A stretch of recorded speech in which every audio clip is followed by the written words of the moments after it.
আমরা কদিন আগে বাংলাদেশের নোবেল বিজয়ী ডক্টর ইউনূসের একটা সাক্ষাৎকারের একটা অংশ বিশেষ বোধহয় ডয়েচে ভেলের একটা সাক্ষাৎকার, এটা আমরা দেখেছি।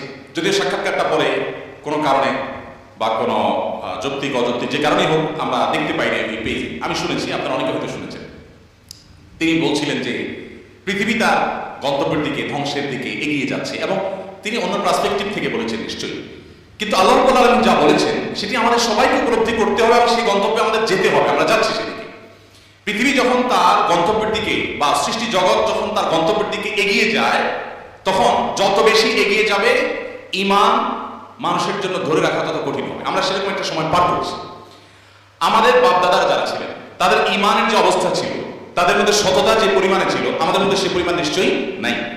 আমাদের পরের জেনারেশন যারা আসবে তাদের মধ্যে ঈমান ধরে রাখাটা আরো টাফ হবে, তাদের পরে যারা আসবে তাদের জন্য আরো টাফ হবে। এভাবে সহিহ মুসলিম বর্ণিত হাদিসে নবী সাল্লাল্লাহু আলাইহি ওয়াসাল্লাম বলেছেন, লা তাকুমুস সাআ হাত্তা ইউকাল ফিল আরদি আল্লাহ আল্লাহ। অর্থাৎ পৃথিবী ততক্ষণ পর্যন্ত ধ্বংস হবে না, মহাপ্রলয় হয়ে সৃষ্টি জগৎ ততক্ষণ পর্যন্ত শেষ হয়ে যাবে না, যতক্ষণ পর্যন্ত একজন মানুষও আল্লাহ বলার মতো থাকবে।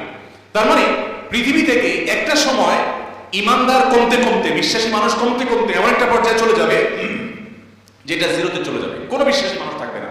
তখন এই পৃথিবী বা সৃষ্টি জগতের আর থাকার প্রয়োজন হবে না। আল্লাহ সুবহানাহু ওয়া তাআলা তখন এটাকে ধ্বংস করে পুনরুত্থান তিনি প্রতিষ্ঠা করবেন এবং বিচার দিবস প্রতিষ্ঠা করবেন।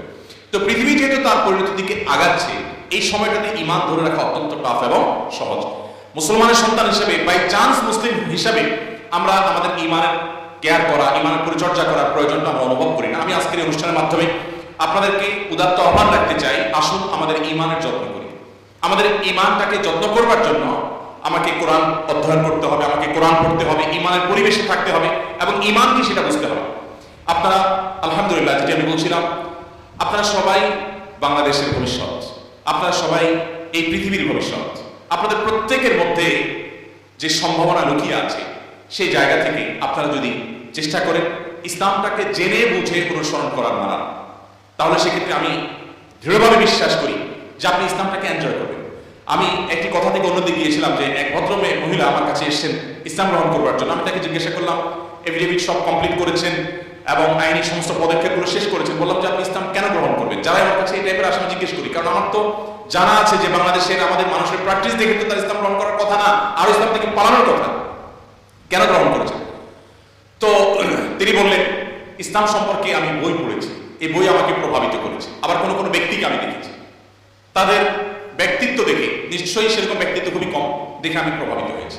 গোটা পৃথিবীতে আপনারা বিশেষ করে পশ্চিমা দুনিয়ার খবর রাখবেন নিশ্চয়ই, সেখানে প্রতিদিন ইসলামে আসা মানুষের সংখ্যা বেড়ে চলেছে এবং পুরুষদের চাইতে মেয়েদের মধ্যে ইসলাম গ্রহণের সংখ্যা অনেক বেশি, প্রবণতা অনেক বেশি। কেন?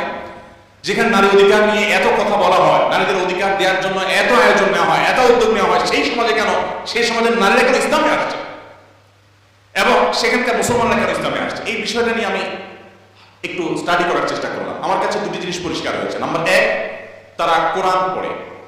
যারা ইসলামের পথে এসেছে তাদের বেশিরভাগ মানুষ কোরআন পড়ে ইসলামে এসেছে। এবং ওমর রাদিয়াল্লাহু তাআলার কথা আপনারা জানেন, গোটা পৃথিবীর ইতিহাসে প্রবাদতুল্য শাসকদের একজন, ন্যায় বিচার প্রতিষ্ঠার ক্ষেত্রে দৃষ্টান্ত স্থাপন করা মানুষদের একজন ওমর রাদিয়াল্লাহু তাআলা আনহু। তার ইসলাম গ্রহণের ইতিহাসও আপনারা জানেন।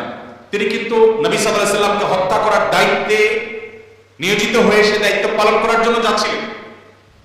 প্রতিমধ্যে তিনি তার ভগ্নিপতির কণ্ঠের তেলাওয়াত শুনেছেন।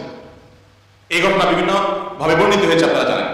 সেই তেলাওয়াত তাকে এতটা প্রভাবিত করেছে যে তিনি হত্যার পরিবর্তে বলেন মুহাম্মদ সাল্লাল্লাহু আলাইহি ওয়াসাল্লামের কাছে হাত দিয়ে তার হাতে ইসলাম গ্রহণ করেছেন। তার মানে কোরআন সামান্য একটু শোনার পর তার ভিতরে এরকম প্রভাব পড়েছে।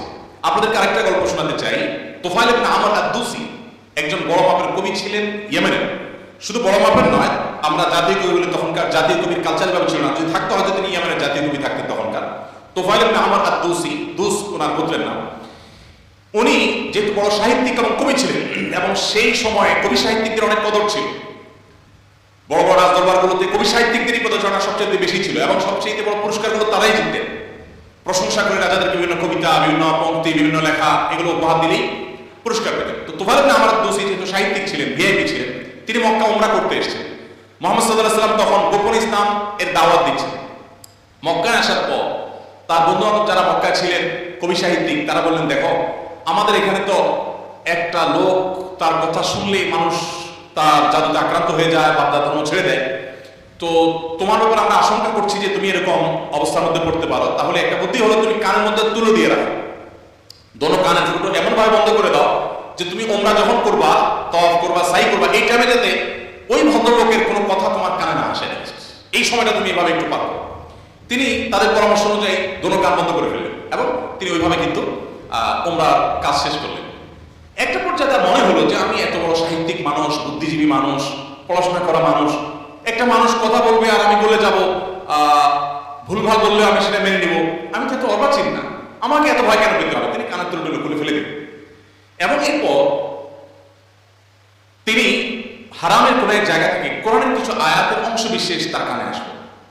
আসার পর তিনি সাহিত্যিক মানুষ বুঝলেন যে এটা তো এই মানের ভাষা, এই মানের সাহিত্য, এটা তো কোনো মানুষের রচনা হতে পারে না, বা এই ধরনের রচনা তো আমি আগে পড়িনি, এটা তো একটু ব্যতিক্রম মনে হচ্ছে। তিনি তখন মুহাম্মদ সাল্লাল্লাহু আলাইহি ওয়াসাল্লামকে অনুসরণ করতে শুরু করলেন। পেয়ে গেলেন আলী রাদিয়াল্লাহু তাআলাকে, সম্ভবত আলীর তেলাওয়াত শুনেছেন। তখন আলী রাদিয়াল্লাহু তাআলাকে বললেন, দেখো আমাকে তার কাছে নিয়ে যাও, মুশকিল হলো আমার বন্ধুরা দেখলে তো আমার জাত যাবে, বা তারা আমাকে এমন আছে টর্চার করতে পারে, তাহলে এক কাজ করো, নিয়ে চলো। আলী রাদিয়াল্লাহু সামনে সামনে যাচ্ছেন, উনি পিছু পিছু যাচ্ছেন। যে পরে তিনি ইসলাম গ্রহণ করলেন এবং তিনি অনেক টর্চারের মুখোমুখি হলেন। তার মাধ্যমে ইয়ামান ইসলাম ঢুকে প্রথম ব্যক্তি ইয়ামান থেকে ইসলাম গ্রহণ করা।